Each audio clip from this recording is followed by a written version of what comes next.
iniciou a gravação, tá? Só para que isso fique registrado, né?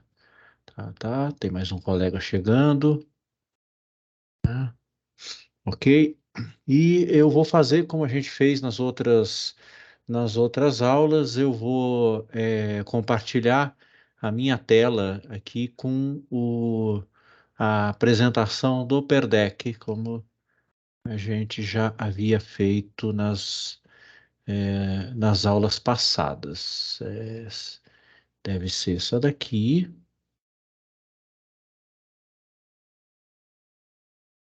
Será que é essa? Eu vou verificar já. É essa mesmo.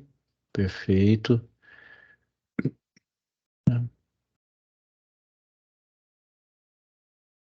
É essa? Eu acho que é. Bom, pessoal, então, eu estou colocando. Tem mais um colega chegando. Perfeito. Bom, então eu estou colocando aqui a apresentação do Perdeck, né? Deixa eu só fazer um negócio aqui, né? Vocês devem estar vendo aí essa apresentação, ela está com. Eu estou na apresentação de vocês. Oh, me desculpem, eu tenho que estar na minha apresentação.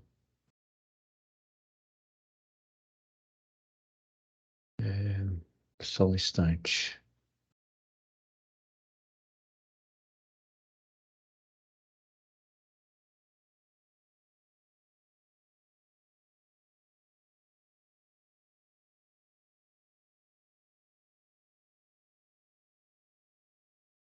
Deixa eu ver. Acho que eu fiz uma pequena confusão aqui. Eu entrei na apresentação de vocês ao invés de eu entrar na minha apresentação, né? Estou corrigindo isso agora. Bom, mas enquanto ele faz isso, já está entrando. Só eu. Ele demora um pouquinho, mas ele entra. Bom, o objetivo de usar o Upper Deck é a gente ter um pouquinho de interação aí com vocês. Nossa, aí sumiu a apresentação tal como estava aqui. Deixa eu compartilhar novamente a minha janela com essa apresentação. Tá, pronto. Deve estar aparecendo aí o capítulo 6, que é de produção, né, que nós já estamos na metade, né? A gente havia discutido na aula passada, né, como as empresas tomam as suas decisões de produção, né? Tá um pouquinho lento o sinal, mas tá melhor do que o outro. Eu tive que trocar o acesso à internet. A gente tinha comentado já na aula retrasada sobre a função de produção, né? E tinha algumas questões já dirigidas com relação àquele vídeo sobre a função de produção, né? A gente comentou como que ela funciona, né? O que que é curto e longo prazo, né? No curto prazo, que é a primeira situação que a gente estuda, né? A gente supõe que é só aquele fator que a gente está variando, que é o único que varia, todos os outros são fixos. No longo prazo, tudo pode mudar, né? Então a gente começou na aula passada discutindo isso com a produção com um fator que varia, né? A gente supôs que é trabalho, em geral, na graduação a gente usa uma função de produção bem simples, capital e trabalho, né? Então a gente supõe que capital é o fator fixo no curto prazo e trabalho é o fator variável no curto prazo, né? Em geral é esse o raciocínio, mas é claro que poderia ser qualquer insumo que vocês quisessem, né? Se a gente tivesse mais fatores nessa função de produção. Isso a gente discutiu na aula passada, né? E aí a gente comentou com vocês como funciona a função de produção no curto prazo, né? É, e discutimos, inclusive, né? é, Foi isso que a gente fez, né? O,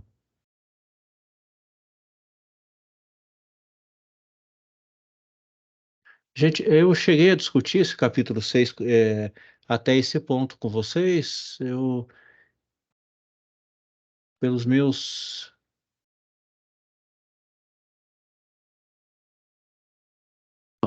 Fiquem à vontade, pode abrir o microfone ou colocar uma mensagem no chat se vocês.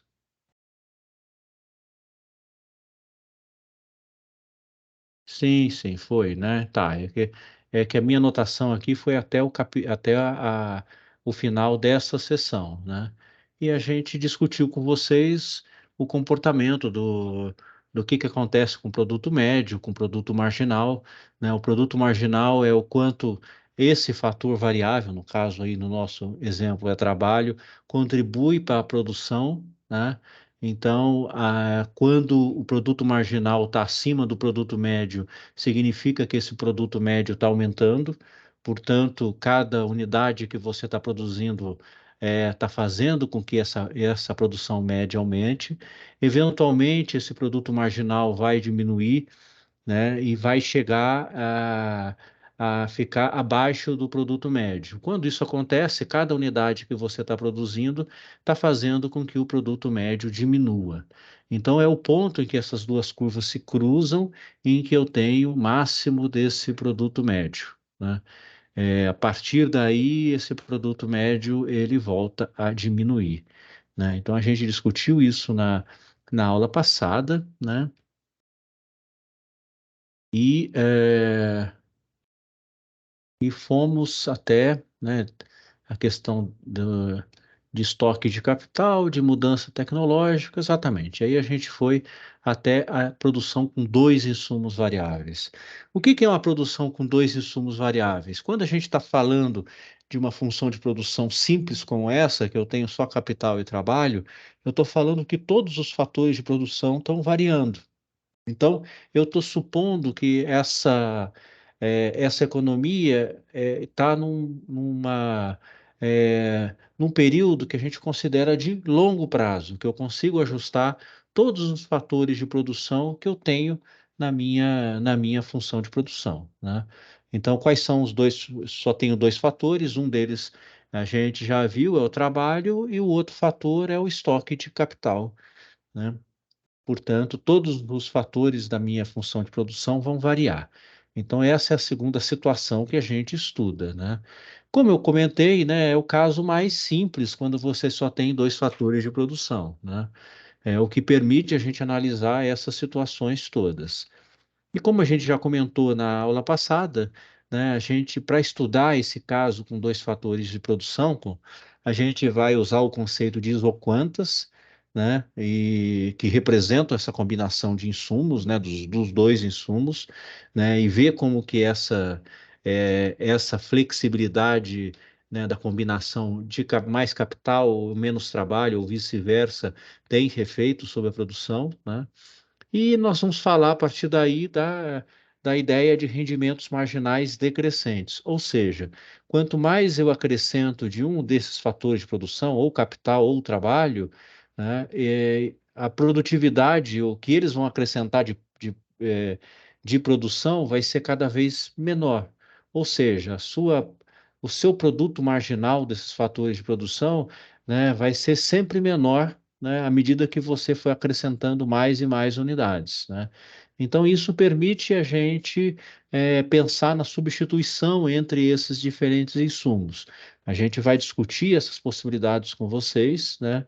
E analisar dois casos extremos, né? Dois casos especiais dessas funções de produção, né?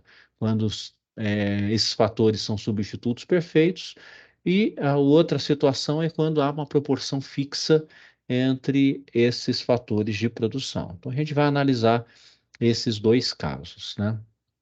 Então, nós comentamos isso na aula passada, sem entrar propriamente nessa sessão, né? Então, vamos lá, né? A gente vai ver essas questões todas hoje, né?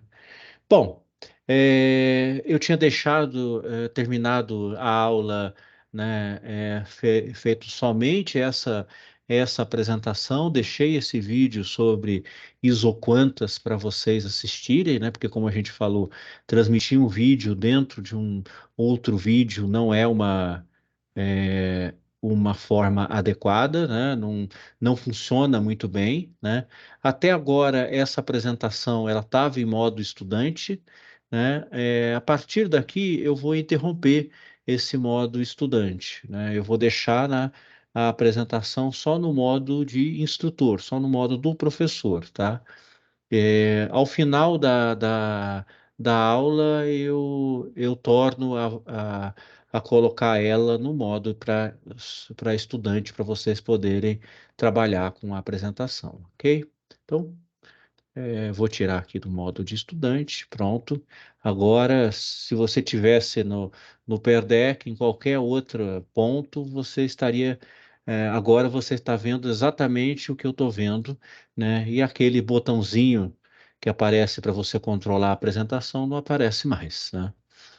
Bom, gente, qual que é o objetivo, então, de usar o Upper Deck? Né, não é, a gente fazer uma atividade extra com vocês, né, nem substituir alguma outra atividade que a gente tenha programado. Na verdade, é só uma ferramenta que vai facilitar a nossa interação em sala de aula, né? Com uma possibilidade que é a gente poder ver os vídeos que estão sendo apresentados aqui e, eventualmente, né, fazer e responder questões sobre esses vídeos, né? Esse vídeo ele está apresentando para nós o que é uma isoquanta, né? Uma isoquanta é um lugar geométrico em que estão todos os pontos que representam combinação desses insumos que resultam no mesmo nível de produto, né? No nosso caso, que só temos capital e trabalho, né? Vai ser uma curva que vai estar representando diferentes combinações de capital e trabalho que vão me gerar o mesmo nível de produto, né? Então, uma isoquanta, né, é uma curva que vai me representar diferentes combinações de insumos, né, que me geram a mesma produção, né? A partir dessa definição de isoquanta, né, que acho que depois eu coloquei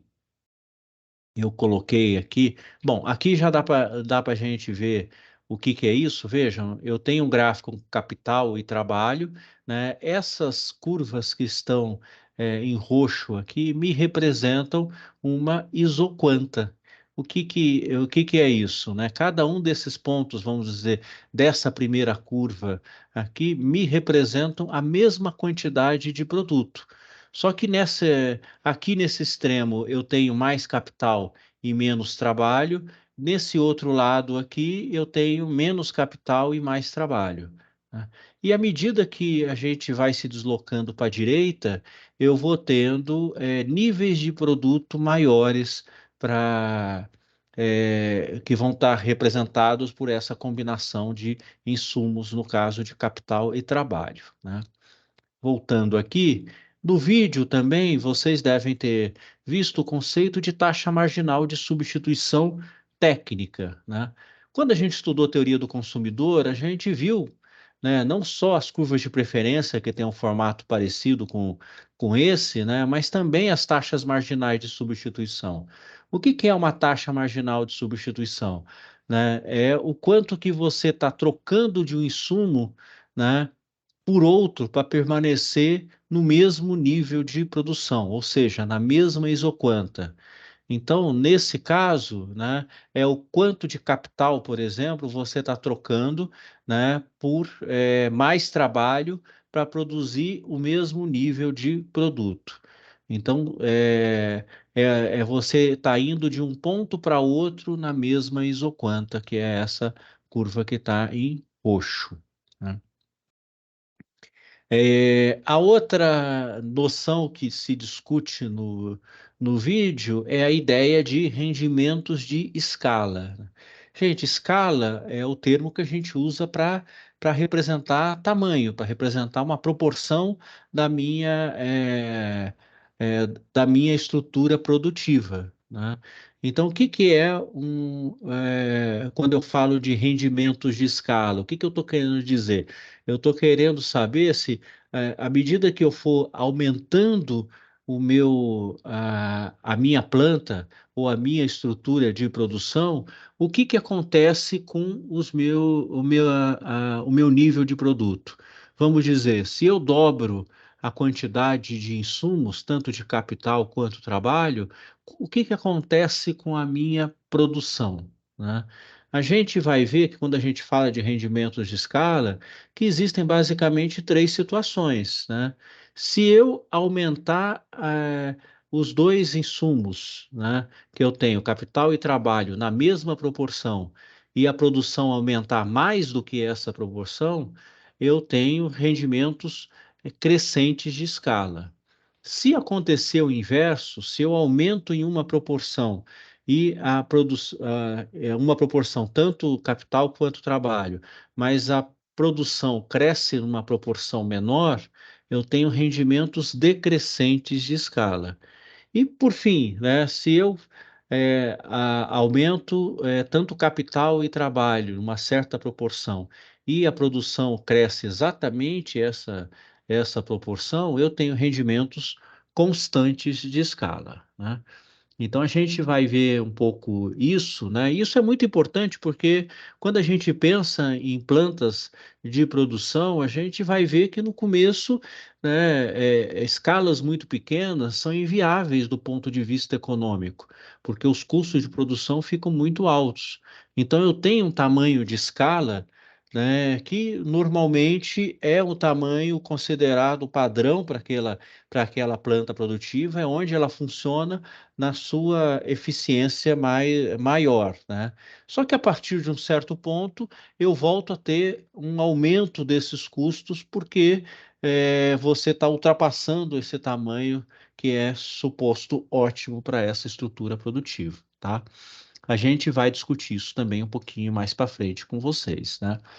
E também a noção de substitutos e complementares perfeitos, que são aqueles casos extremos que a gente falou, né, de, de funções de produção, né? A gente vai comentar sobre essas duas situações daqui a pouquinho, tá? E o último conceito, né? Esse vídeo tem bastante ideias, né? O último conceito é a ideia da isóclina, né? O que que é a isóclina? Né? À medida que você aumenta a sua, a sua planta, ou aumenta a combinação de insumos, né? A quantidade de insumos, de capital e trabalho, o que que acontece com a quantidade que você está produzindo, né? O que que acontece com essa combinação de insumos que você está produzindo, né? Então, a isócrina é exatamente esses pontos que representam, né, o aumento, né, do tamanho dessa escala, né, de produção e o que que acontece com esse nível de produção. Então, à medida que eu for aumentando tanto capital ou trabalho na mesma proporção, se eu tenho uma reta como essa, né, provavelmente eu vou estar representando rendimentos que são constantes, rendimentos de escala que são constantes. Mas se eu tenho uma curva, né, como está representado aqui, eu posso ter rendimentos decrescentes num certo espaço dessa curva. Aqui, entre a primeira e a segunda curva isoquanta, eu tenho rendimentos que são decrescentes, né? Só que a partir da segunda isoquanta, essa curva se inclina para cima. Aí eu começo a ter rendimentos crescentes de escala, né? Então a isóclina, ela representa esse lugar geométrico com esses pontos, né, que são as diferentes combinações de insumo que fazem com que essa produção aumente em uma determinada proporção, tá? Vamos lá. O exemplo prático que tem aí na apresentação que foi tirada do livro, né, ele coloca diferentes combinações de capital e de trabalho, né? Então tá lá, olha, uma unidade de capital e uma de trabalho, 20 de produção. Duas unidades de capital e uma de trabalho, 40 de produção. E assim por diante, né? Então esse quadro, ele está me representando diferentes níveis de produção com diferentes quantidades, tanto de capital como de trabalho, né? Observem que nesse exemplo está marcado com um círculo 75 de produção, que está sendo representado por diferentes combinações, né, de capital e trabalho. Eu posso produzir 75 com uma unidade de trabalho e 5 de capital, ou com duas de trabalho e 3 de capital, ou três de trabalho e duas de capital, ou, né, 5 de trabalho e uma de capital. Então, eu tenho quatro combinações de recursos nesse exemplo, né, que me geram a produção de 75 unidades, né? Então, o que que ele está marcando aí? Combinações de insumo que me geram o mesmo nível de produto. Ele está me representando, portanto, uma isoquanta. Esses quatro pontos, né, a ligação, né, se eu ligar esses quatro pontos, eu estou representando uma isoquanta. Essas combinações de insumos me geram o mesmo nível de produto. É isso que esse quadro está nos dizendo, né?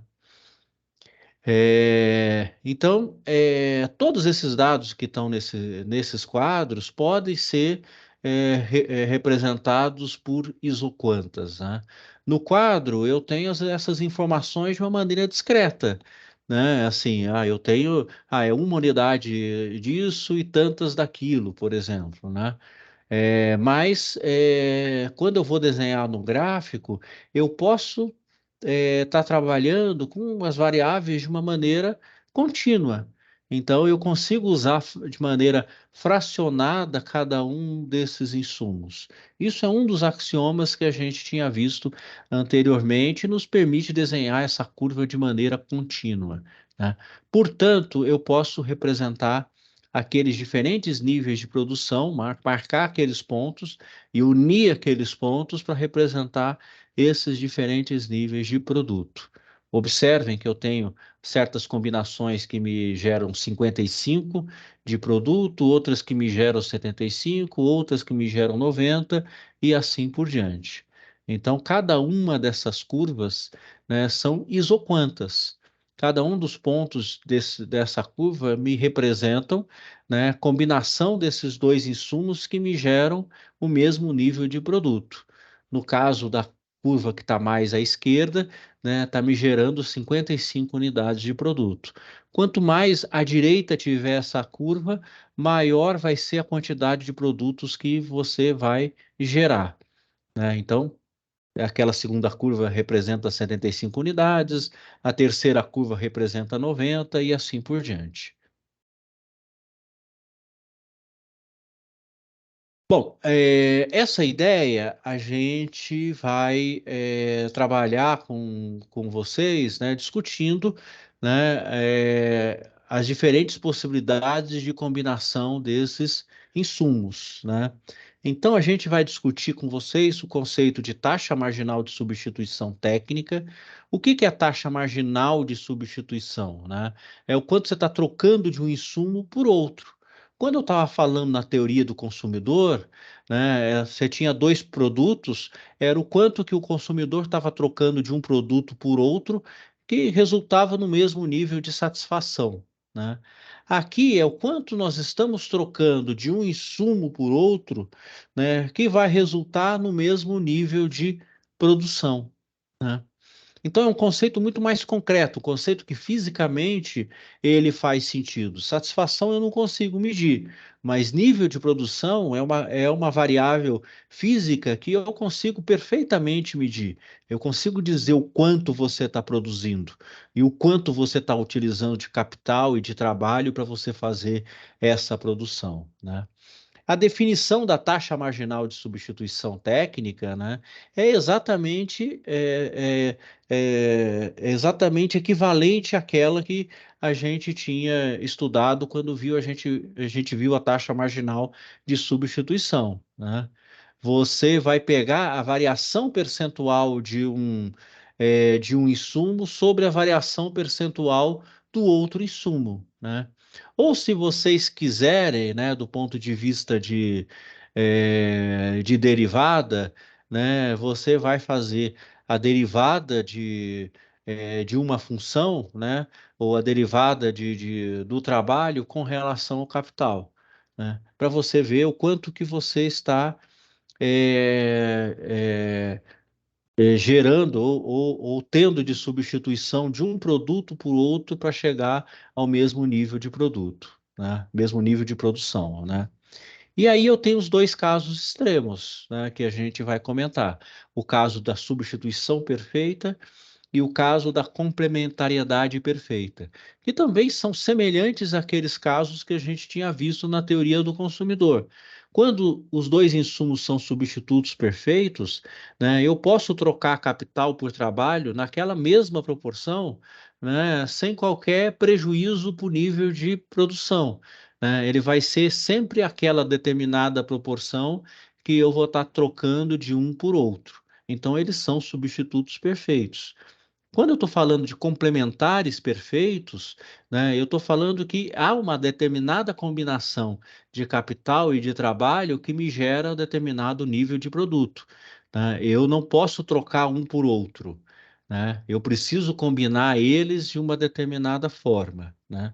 Vai aparecer um exemplo aí e a gente vai explicar esse caso para vocês, né? Mas essa situação, ela tem muito de realidade. Quando você vai fazer um setup de uma máquina, existe uma certa combinação de insumos que a gente tem que fazer para gerar aquele produto, né? Ou, sei lá, quando você está fazendo um bolo, quando você está fazendo uma receita de algum produto, existe uma certa combinação desses insumos que você tem que colocar lá para você poder gerar aquele determinado produto, né?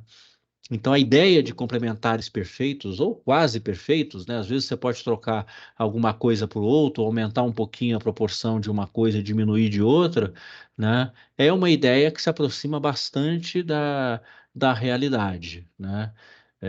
Então, a gente vai comentar essa situação com vocês, logo mais. Bom, eu deixei para vocês aí algumas questões sobre sobre esses vídeos, né? A gente estava falando que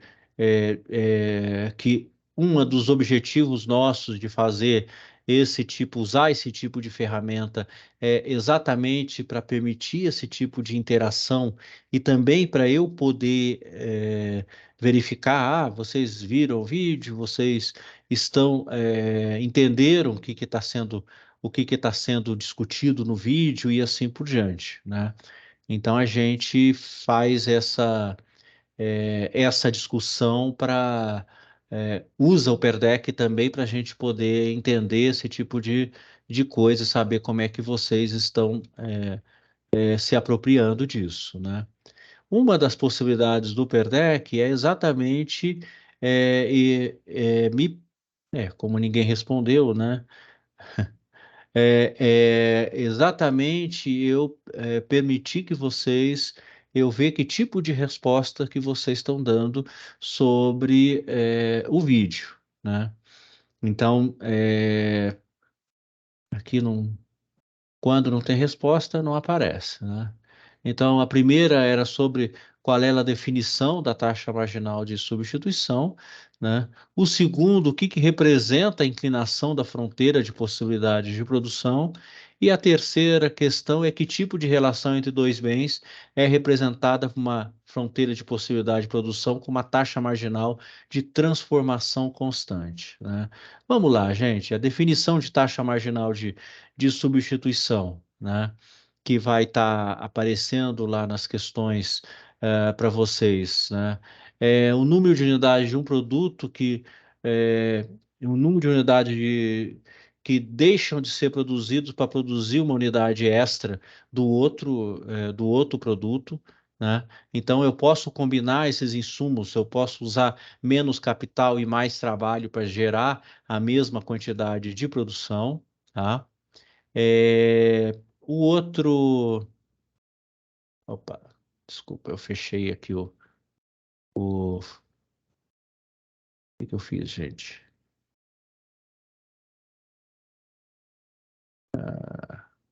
Não, tá aqui. Eu apertei um botão errado, né? O que que representa a inclinação das fronteiras de produção, né?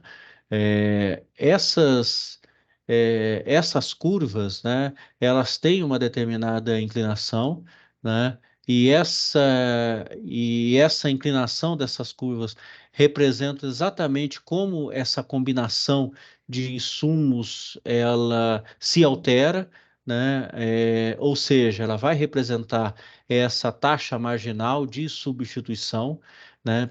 Se vocês estão lembrados, quando a gente discutiu teoria do consumidor, você pode calcular a elasticidade no arco e você pode calcular a elasticidade no ponto, né? Então, a mudança da combinação dessa curva também vai me representar essa elasticidade, essa taxa marginal de substituição. Eu posso calcular ela no arco, se eu tenho dois pontos, ou se eu faço com que esse intervalo seja tão pequeno quanto possível, que seja, eu vou calcular esse intervalo num ponto só, né? E quando eu tenho a terceira possibilidade aqui, né, qual que é que tipo de relação entre dois bens é representada por uma fronteira de possibilidade de produção com uma taxa de marginal de transformação constante, né? O que que significa isso, uma taxa marginal de transformação constante? Significa que essa curva é, na verdade, uma reta, né? É uma reta que tem uma determinada inclinação, que é essa combinação desses dois insumos que permanece constante ao longo do tempo, né? Então, nós vamos ver que vai representar custos de oportunidade constante, né, de troca de um para o outro ao longo dessa curva, e vai me representar a situação exatamente desses dois bens serem substitutos perfeitos, né? A gente vai comentar sobre essas situações logo mais, né? Bom, por que que é importante a gente entender ou estudar a isoquanta? Porque a isoquanta mostra para a gente, né, que tipo de, ou qual é a flexibilidade que nós temos numa estrutura produtiva para combinar de maneiras diferentes os nossos recursos, né? A isoquanta é uma representação disso. Claro, a gente está trabalhando com um modelo muito simples, com duas variáveis só, mas você pode, né, construir, né, um modelo com tantas variáveis quanto você precisar, né? E a isoquanta é o que que você pode trocar de um desses insumos por outro para você manter o mesmo nível de produção.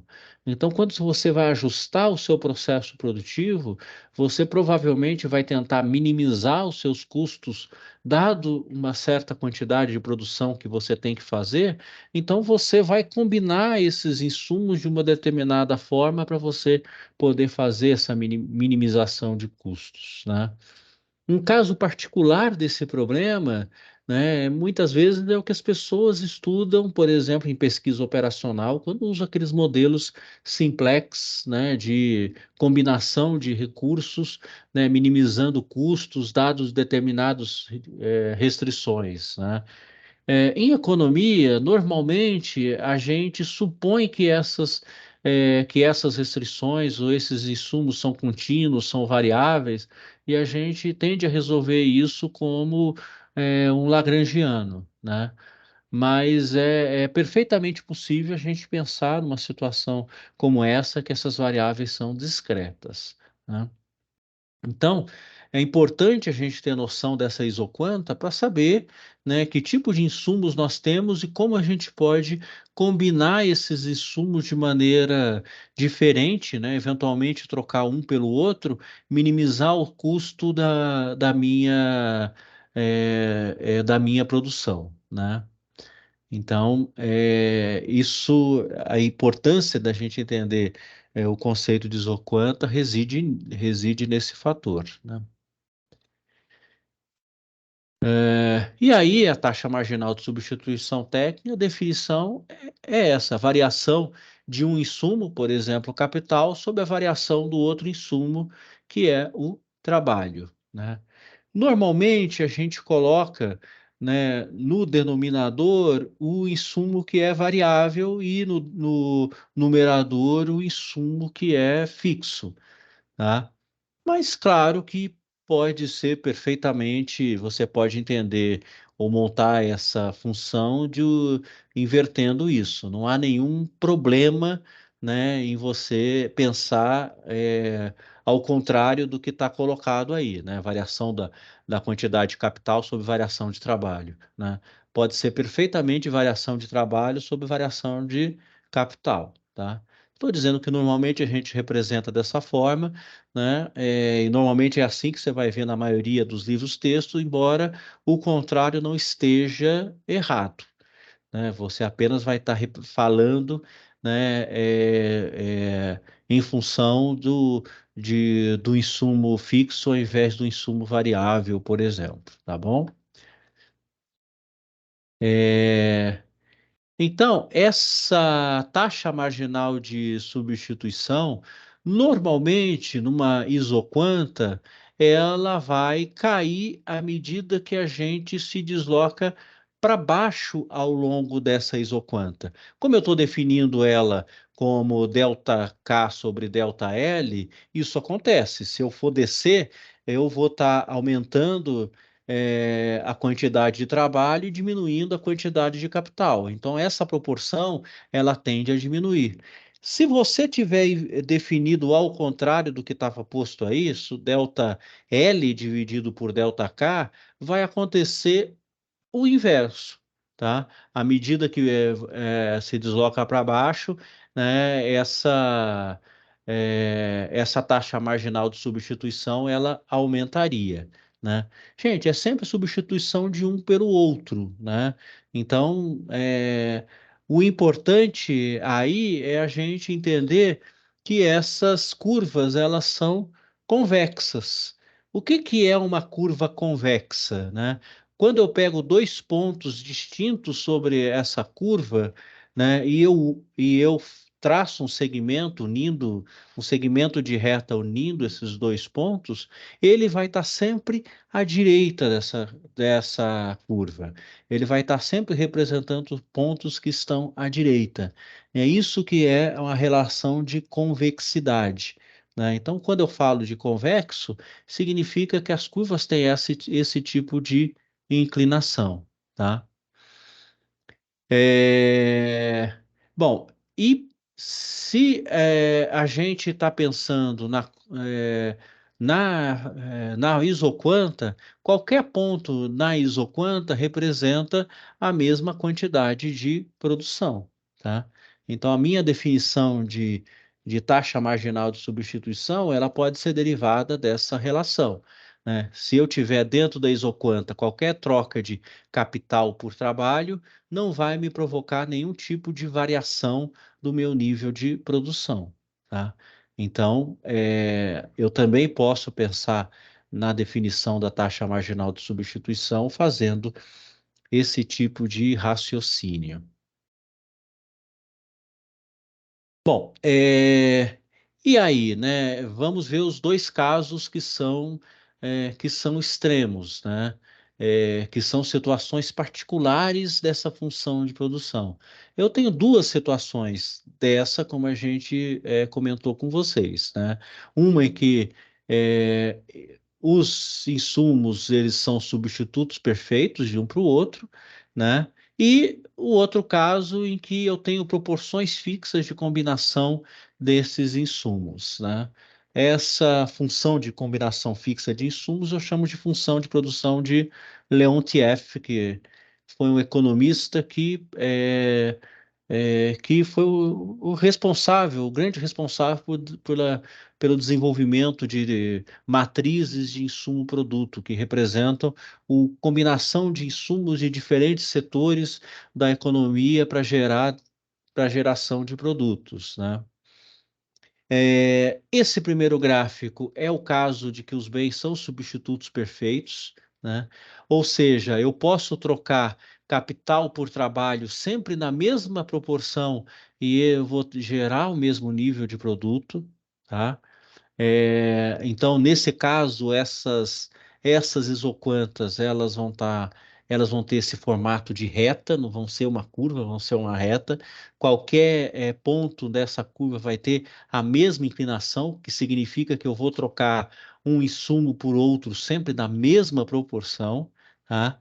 E a outra situação é quando eu tenho funções de produção que são fixas. O que quer dizer? Eu preciso de uma determinada combinação de capital e trabalho, ou preciso de uma determinada combinação de um insumo para o outro para produzir, né? Se eu coloco mais capital ou mais trabalho, né, não vai ter nenhuma diferença no meu nível de produção, né? Não adianta eu colocar mais trabalhadores se eu não colocar mais capital, ou eu colocar mais capital sem colocar mais trabalhadores, né? Então, vai ter sempre um ponto de mínimo, né, de mínimo de capital e mínimo de trabalho que é necessário para produzir aquela quantidade de produto. Por isso que essa função de produção, ela tem esse formato de L, ela tem essa quina, né, sempre nesse ponto que é a menor a menor quantidade de capital e de trabalho que me permite produzir aquela quantidade de produto. Então, não faz sentido você colocar mais capital ou mais trabalho. Você vai sempre trabalhar nesse ponto de mínimo, né? E isso representa o quê? Uma certa quantidade de capital e uma certa quantidade de trabalho que vão me gerar, né, uma determinada quantidade de produto. Essa função que eu falei para vocês, que chama função de Leontief, né? E que, como eu argumentei anteriormente, é um tipo de estrutura produtiva que é muito comum, né? Você, normalmente, quando está fazendo o setup de uma máquina, você tem determinadas combinações de insumo que são utilizadas naquele processo produtivo. Existem algumas possibilidades de substituição de um para o outro, né? Mas você se aproxima muito, né, de uma função de produção como essa, né? Por isso, e essa função de produção, ela se adapta muito bem, né? Porque eu estou falando de quantidades fixas, né, e determinadas de um produto, de combinação de insumos para gerar produto, ela se adapta muito bem àquela formulação que a gente falou do modelo simplex da pesquisa operacional, né? Você combinar determinados tipos de insumo, minimizar os custos que você tem para produzir uma certa quantidade de produto, né? Nesse caso, a gente está vendo que o ponto mínimo para produzir, por exemplo, Q1 é K1L1, quer dizer, é exatamente esse ponto que está no vértice, né, dessa curva, é o ponto A. E da mesma forma, eu vou ter os pontos B, C e assim por diante, que vão ser sempre esses pontos que estão eh, nesse vértice dessa função de produção, tá?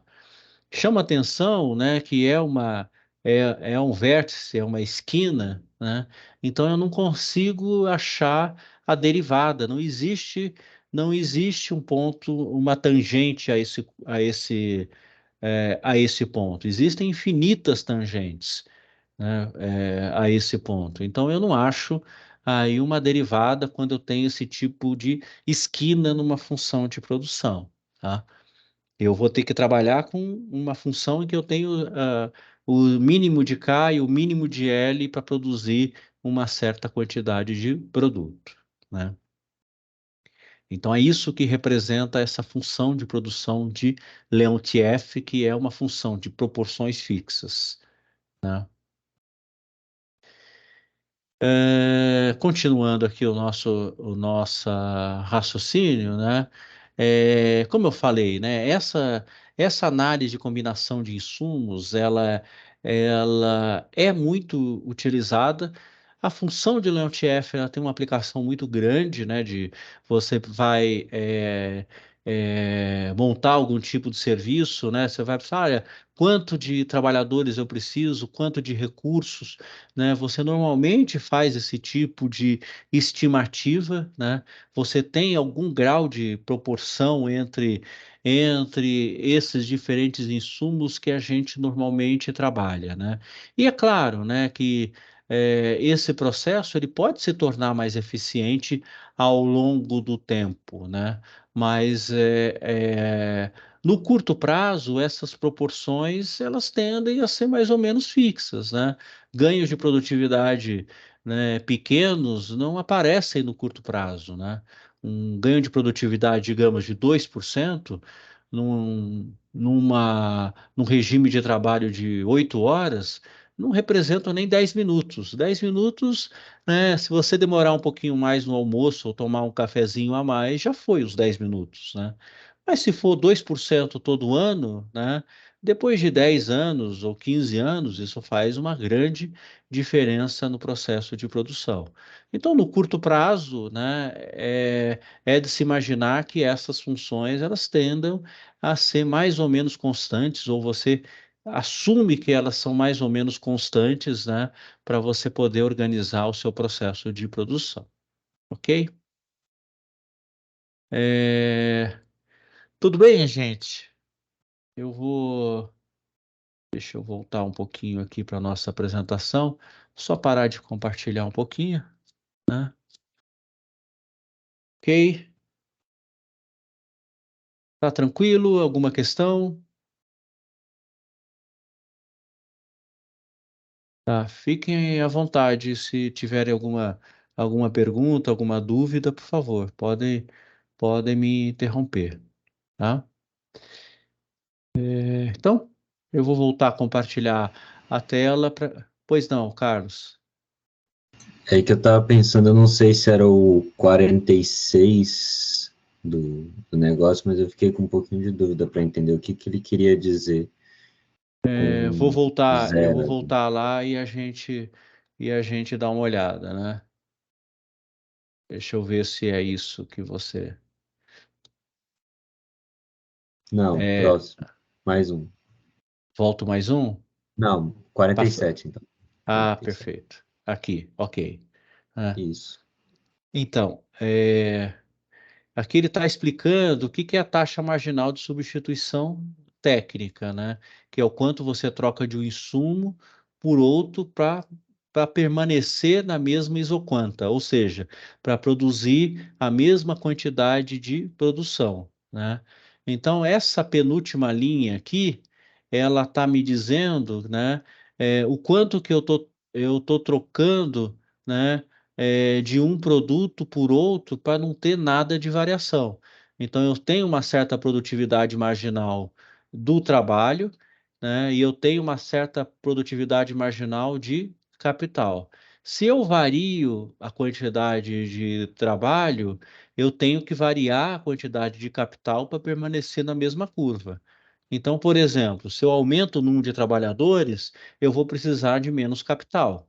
Ou se eu fizer o contrário, se eu aumento a quantidade de capital, eu vou precisar de menos trabalhadores para produzir a mesma quantidade. Por isso que aqui eu tenho esse igual a zero. Eu estou na isoquanta. Qualquer variação de trabalho vai ser compensado por variação de capital para que eu chegue no mesmo nível de produção, para que essa variação seja zero, né? E o que que ele fez na linha de baixo? Ele só reordenou essa expressão de uma maneira que fosse que eu deixasse de um lado a produtividade marginal e do outro lado a variação de capital e variação de trabalho, né? Então ele só rearranjou essa expressão aqui, passou essa segunda parcela para o segundo membro e depois trouxe produtividade marginal para o primeiro membro e as variações de capital e trabalho para o segundo membro. Só isso. Ele só reordenou essa expressão para encontrar uma outra forma de nos dizer o que é taxa marginal de substituição técnica, né? O que isso representa, né? Vamos lá, né? A variação de capital e a variação de trabalho, né? Está me dizendo que essa relação de produtividade marginal desses dois insumos, né? Eles são iguais a essa variação de capital e de trabalho. A taxa marginal de substituição técnica ela vai representar aquele número que der, digamos, 2, vai me representar a relação entre as produtividades marginais desses dois insumos, né? Na teoria do consumidor, isso também acontecia, né? A taxa marginal de substituição, ela representava aquele número, a utilidade marginal dos dois bens que a gente estava trocando, né? Se eu tinha uma determinada utilidade marginal, lá, digamos, de 2, significa que eu estava disposto, naquele ponto, a trocar duas unidades de um produto por um de outro, né? Só que utilidade marginal não é uma coisa que eu consiga mensurar do ponto de vista físico, né? Agora, a produção eu consigo. Então, eu consigo dizer que a taxa marginal de substituição é, digamos, 2, né? E eu consigo medir que a produtividade marginal dos dois insumos aí, de capital e trabalho, tem essa relação de 2 para 1, né? Para me dar esse 2 como resultado, tá? Eu não sei se ficou mais confuso ou Não, se ficou você... mais claro, porque eu estava querendo entender o que que era esse PMGL, aí eu estava um pouquinho Ah, confuso. sim, Pareceu bem, tá pareceu bem. ok, tá bom. Mais alguma dúvida, gente? Eu vou... Tá, então eu vou para essa sessão seguinte, que é a que vai falar de rendimentos de escala, né? Lembrando que naquele vídeo que vocês viram, a gente já falou um pouco de rendimentos de escala. O que a gente vai fazer aqui é tentar explicar um pouco melhor o que significa essa ideia de rendimentos de escala, né? E aquela classificação que eu falei para vocês de rendimento de escala, crescente, decrescente ou constante, né? Bom, então vamos lá, vamos ver o que isso quer dizer, né? Esse vídeo, né, que vocês devem ter visto, né? Desejavelmente é para isso que está lá, né? Para que vocês vejam o vídeo, né? Ele está definindo para nós o que é um rendimento de escala, né? Vejam, eu estou representando aqui esse Mi como o rendimento de escala. Estou dizendo que a minha quantidade de produto, que é X, né, vai depender tanto de capital quanto de trabalho. O que eu estou fazendo nesse caso aqui é derivando essa minha função, esse X, com relação tanto a capital quanto a trabalho, né? Então, o que isso significa, né, do ponto de vista econômico, né? Eu estou decompondo a minha função de produção e vendo qual é a combinação de capital nesse primeiro termo e qual é a contribuição do trabalho para o aumento da minha produção. Se eu for aumentar a minha quantidade de produto em uma unidade, por exemplo, né? Quanto que é a contribuição de capital e quanto que é a contribuição de trabalho para essa unidade a mais, né? Se eu aumentar, digamos, uma unidade de capital e uma unidade de trabalho e a minha e o meu rendimento, né, e o meu aumento de produção for maior do que essa uma unidade, né, for maior do que essa proporção de aumento no capital e no trabalho, eu tenho rendimentos crescentes de escala. Então, por exemplo, se eu dobrar a quantidade de trabalhadores e de máquinas, né, e a minha produção mais do que dobrar, eu tenho rendimentos crescentes de escala, né? Se eu dobrar a quantidade de trabalhadores e máquinas e a minha produção também dobrar, eu tenho rendimentos constantes de escala. Agora, se eu dobrar tanto trabalhadores como máquinas, mas a minha produção é menos do que dobrar, aumentar numa proporção menor do que o dobro, eu tenho rendimentos decrescentes de escala, né? Então, derivar a minha função de produção, tanto com relação a capital quanto com relação a trabalho, ela me mostra o que que esse rendimento decrescente de escala, tá? Essa é uma representação matemática dessa função, tá? Eu fiz algumas perguntas aqui para vocês, né, sobre o vídeo propriamente dito, né, sobre o que que representa cada uma dessas situações, né? A gente colocou no vídeo, tem lá o gráfico, né, que você tem no eixo capital e no outro trabalho, né? Então, normalmente, essa representação, né, ela vai ser feita dessa forma, como está colocado no vídeo. Então, se vocês verem o vídeo, vocês vão ver que no eixo horizontal eu vou estar representando o capital que está sendo utilizado nessa produção. A segunda questão, ela está perguntando o que que é uma curva de isocusto, né? A gente vai trabalhar com a teoria do custo de produção na próxima aula, tá, gente? Mas ela é fundamental para a gente entender essa combinação de insumos, né? E o isocusto, ele representa aquela curva que essa combinação, isso não é isocusto, desculpa, isoquanta, eu escrevi errado, né? Ela representa as combinações de insumo que fornecem a mesma quantidade de produção, né? E por fim, né, a última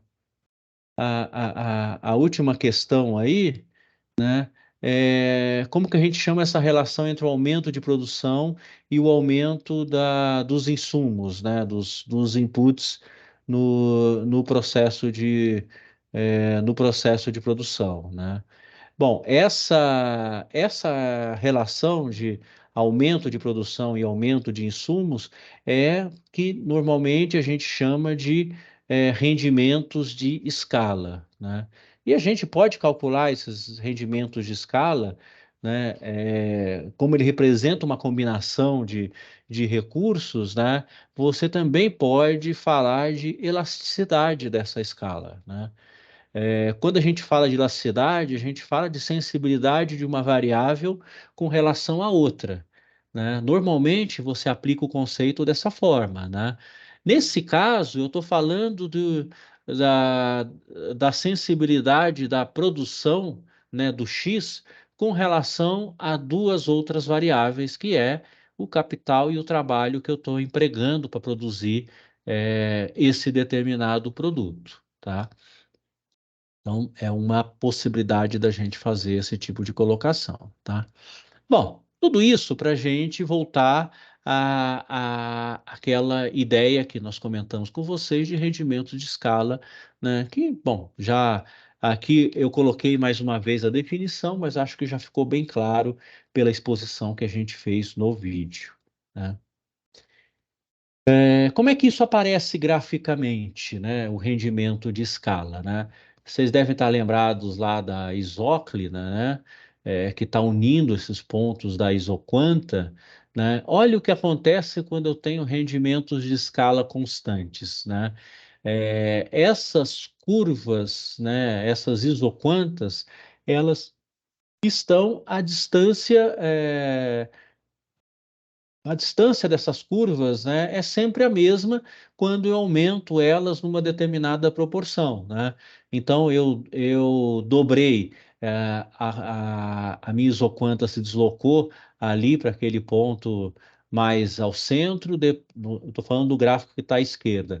Depois eu tripliquei, ela se deslocou para aquele ponto mais à direita do gráfico da esquerda, mas a distância entre essa isóclina, né, e cada uma dessas curvas, né, é sempre a mesma. O que que isso está representando? Que eu estou produzindo uma certa quantidade, que é 10, combinando 2 capital com 5 máquina. Se eu dobrar, capital e máquina, né, eu vou produzir o dobro de produção. Se eu triplicar capital e máquina, eu vou produzir o triplo de produção, né? No gráfico da direita, né, não é isso que acontece. Veja, à medida que eu aumento a quantidade de capital e de trabalho, né, a minha quantidade de produto, ela aumenta de uma maneira mais do que proporcional, né? Quando eu estou com 2 unidades de capital e 5 de trabalho, eu estou produzindo 10 unidades desse produto. Quando eu estou combinando o dobro disso, 4 unidades de capital e 5 e 10 de trabalho, eu estou produzindo mais do que 30 unidades. Então, eu dobrei a minha quantidade de capital e trabalho e eu mais do que tripliquei a quantidade de produção, né? Portanto, esse segundo gráfico está me representando uma situação em que eu tenho rendimentos crescentes de escala, ok? Então, essa ideia de rendimento de escala é uma coisa importante, né? A gente vai ver daqui a pouco, quando falar de teoria de custos, né? Por que que isso é importante, né? Por que que, por exemplo, vocês em contabilidade de custos vão estudar uma situação que é uma situação, um caso particular daquilo que a gente vai estar falando na teoria de custos, é quando eu estou numa determinada fase da minha estrutura de produção em que esses custos, né, tornam aquela unidade produtiva viável, né? Eu tenho uma determinada escala, que é uma escala ótima para eu produzir, né? Então, para eu produzir automóveis, eu preciso ter uma planta de um determinado tamanho. Se eu tenho uma planta muito menor do que aquela, né, eu não vou conseguir produzir automóveis a um custo competitivo. Se eu tenho uma planta muito maior, provavelmente eu vou ter outros tipos de problema de gestão, de custo, de administração, de custos que eu tenho que carregar, né, para poder administrar uma planta muito maior do que aquela que é economicamente viável, tá? Isso vai ficar claro daqui a pouco, quando a gente começar a falar de teoria de custos, né? E a gente vai conseguir entender um pouquinho melhor esse aspecto que a gente fala de rendimentos de escala e de escala ótima de produção, tá? Então a gente vai comentar isso com vocês aí na sequência, né? Bom, e aí tem alguns conceitos que a gente vai depois cobrar vocês nas atividades, né? Eu vou devolver isso aqui para o modo aluno para vocês poderem. é, Isso, tá aí, modo aluno, né? Para vocês poderem depois voltar a ver essas atividades, ver os vídeos. Os vídeos estão lá no Google Sala de Aula, tá? São aqueles mesmos vídeos, só a apresentação que ela está um pouco modificada, né? Porque eu utilizei algumas coisas diferentes aí principalmente nos vídeos, né? Cobrando um pouco essa interação de vocês, tá? Mas são exatamente os mesmos vídeos que estão lá no Google Sala de Aula que eu estou cobrando vocês, ok? Gente, eu vou parar de compartilhar um instante, né? É isso, né? Pessoal, ficou alguma dúvida com relação a essa exposição? Eu pretendo deixar para vocês até quinta-feira, né, as listas de atividades desses capítulos, tá? Para vocês fazerem, né? E eu vou Eu vou disponibilizar também o próximo capítulo, né, que é a parte de teoria de custos, para a gente poder discutir, tá? Como a gente tem um tempinho, vou fazer uma pausa de uns 5 minutos, né, só para a gente tomar uma água, né, para não ficar muito comprida essa exposição, né, e aí eu já volto com a gente iniciando o capítulo 7, tá ok? Eu vou pedir só uns minutinhos, são 10:03 no meu, 10:07 a gente retorna, é só o tempo da gente tomar uma água, né, levantar um pouquinho, esticar as pernas e aí a gente volta para discutir o capítulo 7, tá? Eu vou continuar mantendo a gravação aqui, tá? Eu só vou interromper a câmera, o microfone, enquanto a gente dá esse tempo, tá bom? Eu volto já então. Até já.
Pronto, pessoal.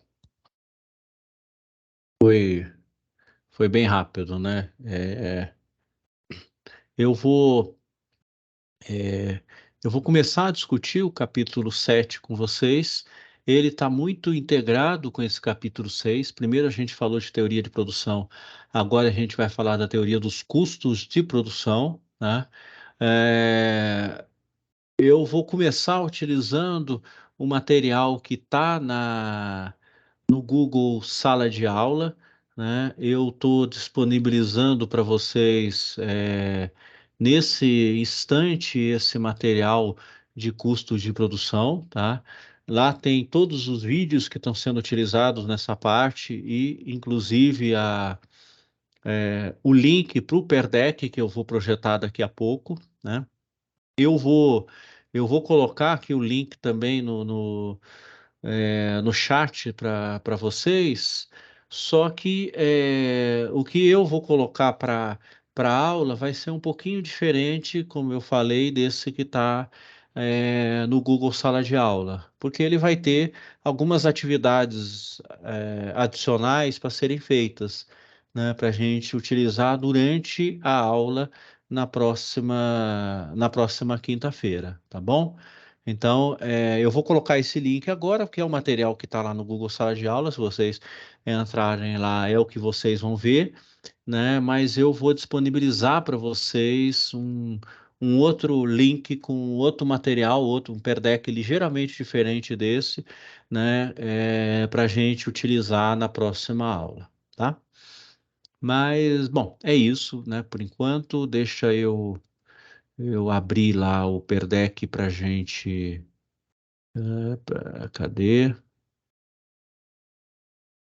Para a gente fazer essa apresentação, né? Então, nossa, eu abri tanta janela aqui hoje que às vezes eu me perco. Tá aqui, custos de produção.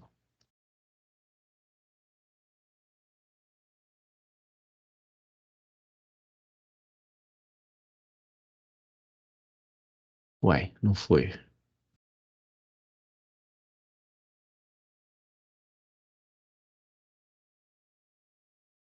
Foi, pronto. Essa apresentação, ela tá no modo estudante, que eu vou tirar já já, né? Aqui em cima tem o link que eu copiei lá para vocês, né? Tá no Google Sala de Aula, mas eu vou deixar esse link aí no chat, se vocês quiserem usar ele agora, enquanto a gente está fazendo a exposição, tá? Deixa eu colocar ele aqui, colar, tá? Pronto, tá aí. Se vocês clicarem aí, vocês vão entrar nessa apresentação que eu estou projetando para vocês. O link está aí no chat da apresentação, tá?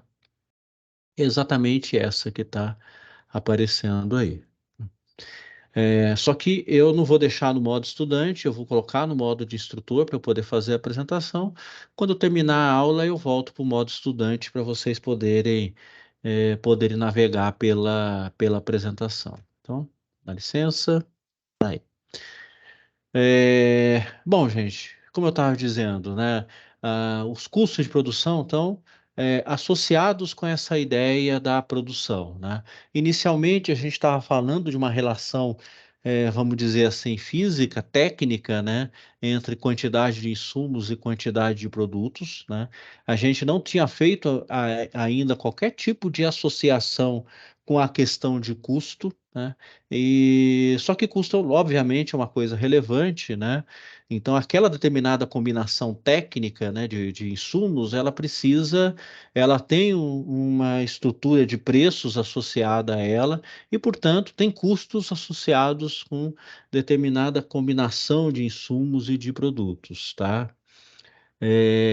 O que a gente vai discutir nesse capítulo é essa combinação de insumos e de produtos, né? Então, a gente vai ver como determinadas tecnologias de produção, elas são capazes de produzir determinados produtos, né, determinadas combinações de insumos, e o que os administradores têm que fazer, né? Decidir o que produzir, como produzir e fazer isso de uma forma que você minimize esses custos de produção. Você faça essa combinação de insumos, né, para produzir um determinado nível de produto, mas ao menor custo possível, né? Bom, então a gente vai começar essa exposição, né? Primeiro fazendo algumas definições bem simples sobre os custos, né? Sobre o que nos interessa medir aqui do ponto de vista econômico, né? E depois a gente vai trazer esses elementos para discutir aquelas funções de produção e como é que você decide o quanto que você vai produzir e qual a combinação de insumos que você vai utilizar para fazer determinado nível de produção, né? Então, nessa sessão, a gente vai tomar o cuidado de definir, né, e diferenciar custos econômicos de custos contábeis, né? É, Nós temos uma diferença que eu vou comentar com vocês. Deixa eu só admitir o pessoal aqui, né? Que eu vou comentar com vocês sobre diferenças de custos econômicos e custos contábeis, né? Quer dizer, aqueles que a contabilidade registra, né? E aqueles outros que são importantes do ponto de vista econômico, né? Nem todos os custos que a contabilidade registra são exatamente os custos econômicos que estão sendo incorridos. Então, isso é uma coisa que é importante a gente fazer a diferenciação.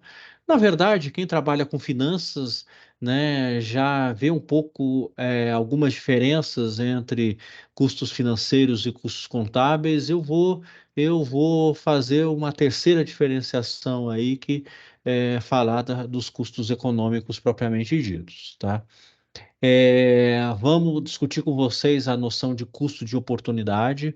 Vocês já devem ter visto isso em alguns outros momentos, no curso de introdução à economia, curso de finanças, né? Então a gente vai trazer essa discussão, né, de custo de oportunidade, identificar custos chamados irreversíveis ou afundados. O termo em inglês que muita gente conhece é sunk cost, né, que é traduzido como custo afundado, que não é um termo muito bom, né, em português. A gente prefere o termo custos irreversíveis.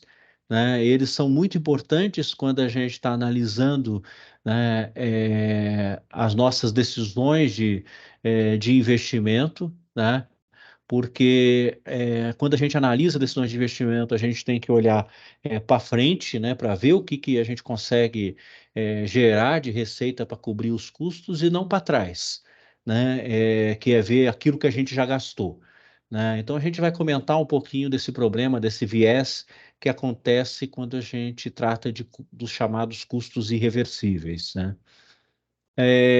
Bom, falar de custos fixos e variáveis, que é um ponto, né, relativamente tranquilo, né, mas que você já deve ter visto em outras disciplinas, e saber calcular custo médio e custo marginal, que é essencial para a gente poder operar a minimização de custos, tá? Bom, são coisas relativamente simples, né, mas que a gente precisa tomar o cuidado para poder tratar aqui com vocês, tá? Nosso objetivo é deixar bem claro, né, como as empresas devem tomar decisões considerando custos econômicos, né, que o custo de oportunidade é central para essa tomada de decisão, seja lá qual for, né. Custos irreversíveis são absolutamente relevantes, né, na maioria das situações, e a gente precisa ter isso claro, né, para a gente não incorrer em decisões irracionais do ponto de vista de investimento, né? Eu já falei um pouco sobre essa preocupação de custos irreversíveis quando a gente falou de vieses cognitivos, no capítulo 5 quando falou de economia comportamental, né? Custos irreversíveis estão associados com desses vieses e eles são importantes para nós, por isso que eu vou discutir isso com vocês, né? Que mais? Custos fixos e variáveis, ok, isso é bem tranquilo, e custo médio e custo marginal, tá? Bom, vamos lá, gente. Vamos tentar deixar algumas coisas bem claras, né? É, o que que a gente deve considerar como custos de uma empresa, né? Do ponto de vista, né, contábil, muitas vezes você está pegando lá, por exemplo, né, o que você gasta com funcionários, o que você gasta com aluguel, o que você gasta com determinadas despesas, né? E isso, se você tem lá algum fator que evidencia que essa despesa foi feita, você vai lançar aquilo como custo daquele processo produtivo, né? Uma das diferenças importantes, né, quando a gente pensa do ponto de vista econômico, né, é que mesmo alguns desses custos que a gente está pensando, mesmo que você não incorra neles efetivamente, você deve considerá-los, né? Então, o exemplo que está colocado aí, se a sua empresa não é proprietária do imóvel, você paga aluguel. Isso vai aparecer na sua contabilidade, as suas despesas com aluguel, né? Agora, se você for o dono daquele imóvel, né, do ponto de vista econômico, você deve considerar o custo desse aluguel como se fosse um custo para a manutenção daquela empresa. Se você não fosse proprietário, você pagaria esse, eh, esse valor para você poder ocupar ou operar naquele imóvel, né? Então, do ponto de vista econômico, você vai considerar esses custos que você precisaria ter para você estar funcionando. O fato de você ter comprado do imóvel ser próprio, né, você vai considerar não o que você pagou pelo imóvel propriamente dito, mas o custo que você teria para alugar aquele imóvel para manter a sua estrutura de produção, né? Outro elemento que é importante quando a gente pensa em diferenças entre custos contábeis e custos econômicos, né? É quando a gente fala, por exemplo, de depreciação ou de exaustão, que você está utilizando algum tipo de fonte de recursos, né, que são exauríveis, né? Uma mina, por exemplo, algum recurso natural que vai se esgotar eventualmente, né? Existem algumas regras que a contabilidade utiliza, que claro que tem fundamentos técnicos, né? O tempo que demora para depreciar uma máquina, o tempo que demora para depreciar, né, algum outro tipo de equipamento, algum outro tipo de imóvel, né? Agora, do ponto de vista econômico, né, a gente considera o quanto que esse determinado recurso perdeu da sua capacidade produtiva. Então, do ponto de vista econômico, né, eu não vou depreciar um determinado bem, por exemplo, em 10% ou 20% ao ano. Eu vou depreciar ele o quanto que ele perdeu da sua capacidade de produção, né? Por exemplo, uma máquina, o quanto que ela ficou menos eficiente, o quanto que ela ficou, né, mais custoso você produzir com ela de um ano para o outro. Então, a depreciação do ponto de vista econômico, né, a exaustão do ponto de vista econômico também tem alguma diferenciação do seu conceito contábil, né? Além do que, na contabilidade, essas contas, né, elas funcionam dedutoras do ativo como uma espécie de fundo para você fazer o seu reinvestimento, vamos dizer, na compra daquele novo equipamento, de um novo imóvel, do que quer que seja, né, após o período de depreciação ou do período de exaustão, né? Do ponto de vista econômico, né, você tá falando da redução da sua capacidade produtiva ao longo do período, né? Então, existem essas diferenças do ponto de vista econômico com relação ao ponto de vista contábil, né? Não é que um está errado, o outro está certo, são lógicas um pouco distintas uma da outra, mas complementares entre si, né? Quando eu falo do que eu tenho que considerar do ponto de vista econômico, né?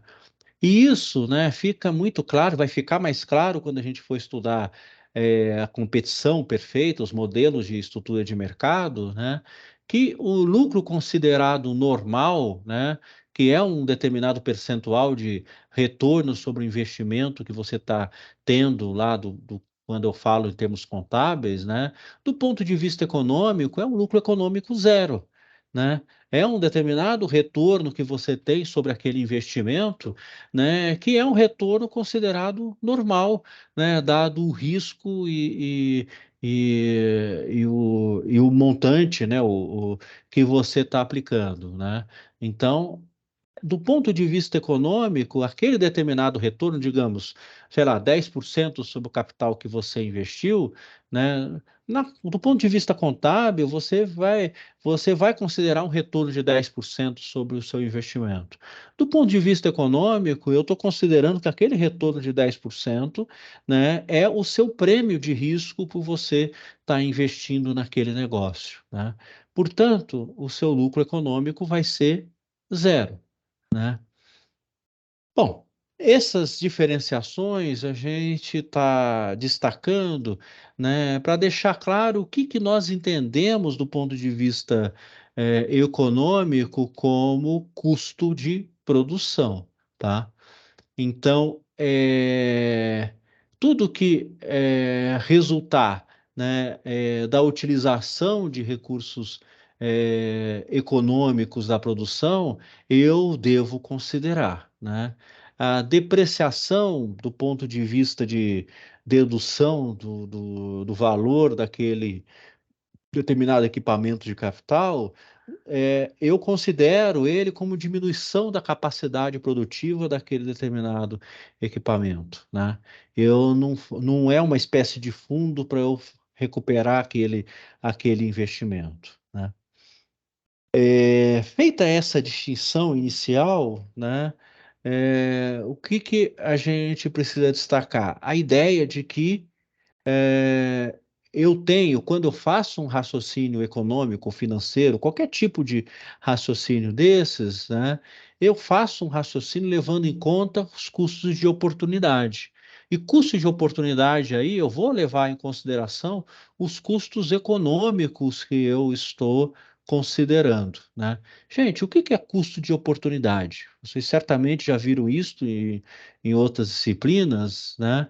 Quando eu avalio alternativas para a aplicação desse recurso, eu vou investir na compra de uma máquina, eu vou investir na compra de mais, contratando mais trabalhadores, eu vou investir, né, fazendo algum tipo de aplicação financeira, né, ou, enfim, qualquer outra coisa, né?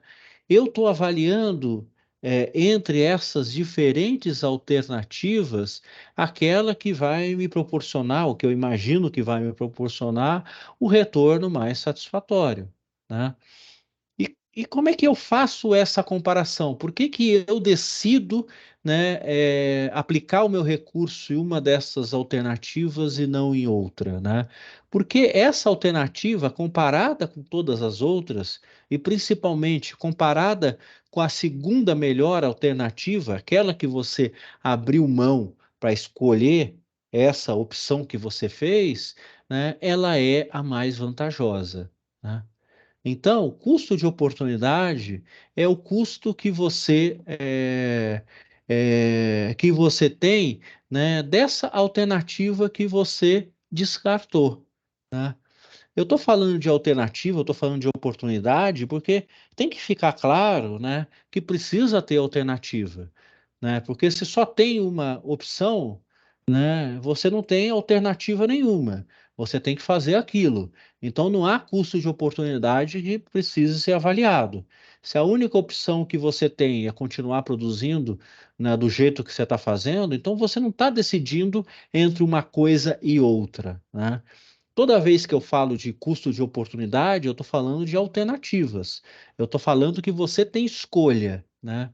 E pelo menos escolha entre produzir ou não produzir, você deve ter. Ou escolha de produzir o produto A ou o produto B, de produzir uma quantidade maior ou menor, né? Você deve ter, né? Então, a avaliação de custo de oportunidade é essa comparação com aquela oportunidade, com aquela alternativa que foi descartada. Então, necessariamente tem que ter alguma alternativa descartada, né? É por isso que quando a gente viu lá atrás aqueles axiomas de produção, né, sempre vai existir a possibilidade de você não produzir. Ah, eu posso decidir produzir ou não produzir, né? Então, você pode decidir não fazer nada. Então, vai ter, desejavelmente, sempre vai ter alguma alternativa quando você vai tomar alguma decisão do ponto de vista econômico, né?